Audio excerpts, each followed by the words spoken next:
तो बच्चों यहां से हम मैथ्स का बड़ा ही बेसिक लेकिन इंटरेस्टिंग और इंपॉर्टेंट चैप्टर स्टार्ट कर रहे हैं। चैप्टर का नाम है क्यूब एंड क्यूब रूट्स। अब बच्चों इस चैप्टर के एप्लीकेशन के बारे में बात करें तो मेंसुरेशन का जो एग्जांपल्स होते हैं उनके अंदर आप देखो डिफरेंट मैथमेटिकल शेप्स होते हैं, राइट। तो उन मैथमेटिकल शेप्स के वॉल्यूम फाइंड करने के लिए बच्चों वहां पे क्यूब और क्यूब रूट का इस्तेमाल होता है। वैसे ही ज्योमेट्रिकल शेप क्यूब के बारे में तो आपने पढ़ा हुआ है, राइट। तो उस क्यूब के डायमेंशनल कैलकुलेशंस के अंदर उनका लेंथ, ब्रेड्थ, हाइट के रिलेटेड जो कैलकुलेशन है उसके लिए भी बच्चों क्यूब और क्यूब रूट का इस्तेमाल किया जाता है, राइट। अब ये जो चैप्टर है बच्चों ये दो पार्ट में डिवाइडेड है, क्यूब एंड क्यूब रूट। तो फिलहाल हम क्यूब की बात करते हैं, right. Let us start with cube.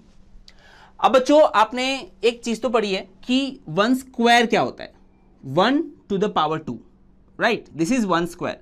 तो 1 स्क्वायर को आप कैसे लिखते हैं, you write it as 1 multiplied by 1 which is equal to 1, right. ऐसे ही if I say it is 2 square, 2 to the power 2, जब पावर में 2 होता है we call it square, right. तो 2 स्क्वायर को आप कैसे लिखते हो, 2 multiplied by 2 which is equal to 4। Similarly when you say it is 3 square तो इसको आप कैसे लिखेंगे, 3 मल्टीप्लाइड बाय 3 विच इज इक्वल टू 9। तो देखो यहां पे स्क्वायर में आप जिस नंबर को स्क्वायर कर रहे हो उस नंबर को आप 2 बार मल्टीप्लाई कर रहे हो, राइट। इसी नंबर को खुद उसके साथ मल्टीप्लाई कर रहे हो आप, तो वो हो गया स्क्वायर। वैसे ही बच्चों देखो अगर आप कहते हो 1 क्यूब मतलब 1 to the power 3, यहां पे 3 हो जाएगा, यहां पे 2 था फर्स्ट स्क्वायर, यहां पे 3 हो जाएगा। तो 1 cube is written as 1 multiplied by 1 which is equal to 1. Similarly if you say 2 cube then it is 2 multiplied by 2 तो 2 cube का मतलब ये हुआ कि 2 जो है खुद के साथ 3 बार मल्टीप्लाई होगा, राइट। That is 2 cube.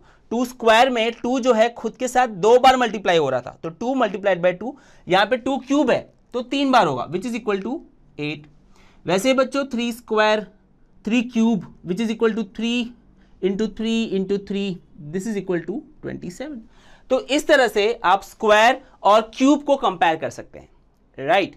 अब बच्चों किसी भी और नंबर का आप क्यूब निकाल लो, मान लो कि 10 क्यूब को आप कैसे निकालेंगे बच्चों, 10 को 3 बार मल्टीप्लाई करके जैसे आपने यहां पे किया, तो you will write it as 10 into 10 into 10, so this is equal to 1000, right.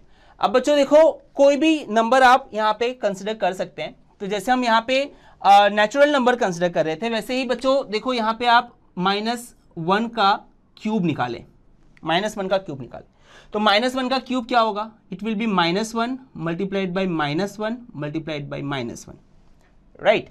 अब देखो यहाँ पे क्या करना है, जब ऐसी चीजें आपके सामने आती हैं तो आपको इसको 2 तरह से सॉल्व करना होता है, 2 पार्ट में डिवाइड करके। तो पहले तो आपको नंबर को कंसिडर करना होगा, तो पहले आप नंबर मल्टीप्लाई करो। चलो आप नंबर मल्टीप्लाई जब करेंगे तो देखो पहले में यू हैव 1 एंड दूसरे में दूसरा टर्म जो है वो भी 1 है दूसरे टर्म में, तो 1 multiplied by 1 that is 1, right. 1 multiplied by 1 is 1। फिर वापस से तीसरे में इसका प्रोडक्ट मल्टीप्लाई होगा which is again equal to 1, so 1 into 1 is 1, right. तो इसके आंसर में you will write 1 over here. अब आ जाओ साइन में। साइन में देखो क्या हो रहा है, पहले में क्या है माइनस, राइट। तो माइनस कैसे लिखेंगे आप, minus multiplied by minus, this is equal two plus, this you know, right. Minus into minus is plus, ठीक है। ये माइनस को इस माइनस से मल्टीप्लाई किया, ये हमारा सेकंड पार्ट है। फर्स्ट पार्ट में हमने नंबर मल्टीप्लाई किया, सेकंड पार्ट में हम साइंस मल्टीप्लाई कर रहे हैं, राइट। तो minus into minus is plus. Now this plus मतलब इनका जो मल्टीप्लीकेशन आया वो प्लस आया, now this plus into third number का जो माइनस था वो, now plus into minus is minus again. तो अल्टीमेटली इसका आंसर क्या होगा, minus into minus is plus, plus into minus is minus, तो यहां पे आ जाएगा माइनस।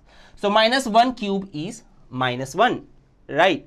वैसे बच्चों आप कोई भी नंबर का क्यूब निकाल सकते हैं। जैसे अगर मैं 4 का निकालूं तो देखो यहां पे इफ यू हैव -4 का क्यूब तो इसको आप लिखोगे -4 मल्टीप्लाइड बाई -4 मल्टीप्लाइड बाई -4। तो इसको 2 तरह से आप मल्टीप्लाई करोगे। सबसे पहले तो नंबर को अगर मल्टीप्लाई करते हो तो 4 multiplied by 4, 4 4 16 and 16 into 4 is 64, तो you will right 64 over here. फिर दूसरे स्टेप में क्या करेंगे आप, ये जो साइन है उनको मल्टीप्लाई करेंगे, तो minus multiplied by minus, you see minus multiply by minus, तो इन दोनों का माइनस मल्टीप्लाई हुआ तो you have got plus, right. तो मैं यहाँ पे लिख दूँ, इन दोनों को आपने माइनस मल्टीप्लाई किया तो यू हैव गॉट प्लस। अब ये जो प्लस है वो थर्ड नंबर के माइनस के साथ मल्टीप्लाई होगा, तो इन दोनों को अगर आप मल्टीप्लाई करोगे तो you will have minus, right, minus. तो यहाँ पे आंसर आ जाएगा minus. So -4 cube is -64, right. तो इस तरह से समझ में आ रहा होगा आपको कि नेगेटिव नंबर का क्यूब जो होता है ना वो हमेशा नेगेटिव आता है, राइट। किसी भी नंबर पे आप ट्राई कर लो, नेगेटिव नंबर का क्यूब जो होता है वो हमेशा नेगेटिव ही आता है। जैसे यहाँ पे -1 आया, यहाँ पे -64 आया। Similarly you can try different numbers as well. तो बच्चों आपने यहाँ पे पॉजिटिव नंबर का क्यूब निकालना सीख लिया, ठीक है, दिस इज पॉजिटिव नंबर का क्यूब। वैसे बच्चों आपने यहाँ पे नेगेटिव नंबर का क्यूब निकालना सीख लिया, राइट, नेगेटिव नंबर का क्यूब। जैसे पॉजिटिव नंबर का सीखा आपने, नेगेटिव नंबर का सीखा, वैसे बच्चों आप फ्रैक्शनल नंबर का भी निकाल सकते हैं, राइट। तो अगर फ्रैक्शनल नंबर की बात करें, फ्रैक्शनल नंबर का क्यूब, तो बच्चों कोई भी एक फ्रैक्शनल नंबर आप ले लें। मान लो कि मैं ले रहा हूं 2/5, ठीक है। तो 2/5 का अगर आप देखें क्यूब, तो how you will solve, you can solve it by this method only. तो यहां पे क्या करेंगे, न्यूमरेटर और डिनोमिनेटर से दो पार्ट मिल रहा है आपको। तो न्यूमरेटर के अंदर यू विल राइट 2 × 2 × 2, राइट, क्योंकि 2 क्यूब है। तो basically you can see it can be written as 2 cube upon 5 cube, ठीक है। सो 2 upon 5 the whole cube is basically equal to 2 cube upon 5 cube. 2 cube can be written as 2 × 2 × 2 upon 5 cube can be written as 5 × 5 × 5, right. 2 cube you know it is equal to 8 and 5 cube also you know it is equal to 125, right. तो बच्चों देखो 2 cube upon 5 cube it is equal to 2 upon 5 the whole cube. तो जैसे ये 2 upon 5 the whole cube निकाला, वैसे ही बच्चों आप नेगेटिव के लिए भी सेम काम कर सकते हैं, राइट। जैसे मान लो कि -3/7 इसका क्यूब आपको निकालना है। तो जैसे यहाँ पे मैंने लिखा वैसे आप इसका भी लिख सकते हो, दैट इज -3 का क्यूब अपॉन 7 का क्यूब। नाउ -3 का cube you know it is -3 bracket में multiplied bye -3 multiplied by -3। Always remember कि जहां पे नेगेटिव साइन का इस्तेमाल हो रहा है वहां पे आपको ब्रैकेट डालना है, राइट। तो यहां भी आपको ब्रैकेट ऐड करना ही है, राइट। तो बच्चों आप देखो, never forget to add this bracket upon 7 cube. 7 cube मतलब 7 multiplied by 7 multiplied by 7, right. Now what is 3 cube? 3 cube 3 3s are 9, 9 3s are 27, so it is 27। मैंने आपको बताया था नेगेटिव नंबर्स जो होते हैं उनको दो पार्ट में मल्टीप्लिकेशन होता है, और नेगेटिव नंबर का जो क्यूब होता है, नेगेटिव नंबर का जो क्यूब होता है वो हमेशा नेगेटिव होता है, राइट। तो ये हो गया -27 upon 7 7s are 49, 49 7s are 343, right. So here you have 343। तो बच्चों your answer is -27 upon 343, right. So in this way you can bring the cube of this fractional number. अब जब बात फ्रैक्शनल की कर रहे हैं बच्चों, तो डेसिमल भी आ जाएगा बीच में। Decimal is nothing less than the fraction, right. तो अगर डेसिमल नंबर का डिवीजन का बात करें तो उसमें भी बच्चों आप इसी तरीके से आप उसका क्यूब निकाल सकते हैं। तो बच्चों डेसिमल नंबर का क्यूब निकालना अब हम यहाँ पे देखेंगे, राइट। अब डेसिमल नंबर का क्यूब के लिए कोई भी एक डेसिमल नंबर ले लो। मान लो कि मैं लेता हूँ 0.2 का क्यूब निकालना है आपको। तो जैसे मैंने आपको सिखाया किसी भी चीज का क्यूब निकालना होता है तो उसको 3 बार मल्टीप्लाई करना होता है, right. 0.2 multiplied by 0.2 multiplied by 0.2, ठीक है। आप ऐसे भी मल्टीप्लाई कर सकते हो and then you can divide. आप इसको दो पार्ट में डिवाइड कर सकते हैं। तो पहले नंबर मल्टीप्लाई कर दो आप। नंबर कितने हैं यहाँ पे? 2 है, 3 बार। 2 जो है वो 3 बार है। 2 2s are 4, 4 2s are 8। तो लिख दो आप सीधा 8 यहाँ पर। फिर कितने डेसिमल है यहाँ पे? आप देखो 3 है, राइट। तो आप यहाँ पे क्या लिखोगे?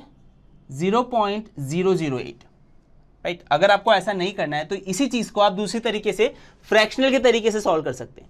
इसको बच्चों आप 0.2 क्यूब को आप लिख सकते हो 2/10, राइट। यू नो दिस कि अगर एक डेसिमल, एक पॉइंट है यहाँ पे, पॉइंट के बाद एक डेसिमल है तो बच्चों डिवाइड बाय 10 होगा।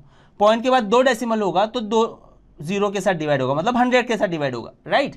तो 2/10 का क्यूब हो जाएगा ये। And you know what is 2/10? 2/10 को you can further reduce it as 1/5, right. तो इसको आप लिख सकते हैं it is equal to 1/5 the whole cube, right. Now 1/5 the whole cube, it can be written as 1 cube upon 5 cube. देखो ये step में थोड़ा ज्यादा बढ़ा रहा हूं, देखा जाए तो 1/5 क्यूब से डायरेक्टली आंसर लिख देना चाहिए, but just for the sake of explanation मैं फिर से एक स्टेप ऐड कर रहा हूं. मैं बार बार ये स्टेप ऐड नहीं करूंगा, तो आपको समझ जाना है. So it is 1 cube upon 5 cube which is equal to 1 multiplied by 1 multiplied by 1 अपॉन 5 multiplied by 5 multiplied by 5. So this is 1 upon 125, right? So the answer of 0.2 cube in fractional way is 1 upon 125. अगर आप इसको divide भी कर देते हो बच्चों तो आपको आंसर यही मिलने वाला है, राइट? अब चलिए, अब ये हो गया आपका डेसिमल. वैसे आप किसी भी डेसिमल को निकाल सकते हैं. जैसे मान लो कि अगर आपको 0.3 का क्यूब बोला है, तो 0.3 का क्यूब आप कैसे निकालेंगे? सेम इसी तरीके से आप एक डेसिमल है तो 3/10 कर दोगे आप, और आप इसको द होल क्यूब कर दोगे. 3 cube you no 27, 10 cube you no 1000, right? So 27 upon 1000 is the answer of 0.3 का क्यूब और 3/10 का क्यूब, राइट? तो स्टूडेंट्स, अगर ड्रोन स्टडी की ये वीडियोस आपको अच्छे लग रहे हैं तो आप प्लीज इनको लाइक करें, सब्सक्राइब करें, कमेंट्स लिखें. स्टूडेंट्स अपने थॉट्स बताएं, हमारे साथ शेयर करें कि आप और क्या चाहते हैं. और इतना ही नहीं स्टूडेंट्स, सबसे इंपॉर्टेंट नीचे शेयर बटन पे क्लिक करें और अपने दोस्तों के साथ इन वीडियोस को व्हाट्सएप और फेसबुक पे शेयर करें स्टूडेंट्स, ताकि वो भी इन वीडियोस का फायदा उठा सकें स्टूडेंट्स, राइट?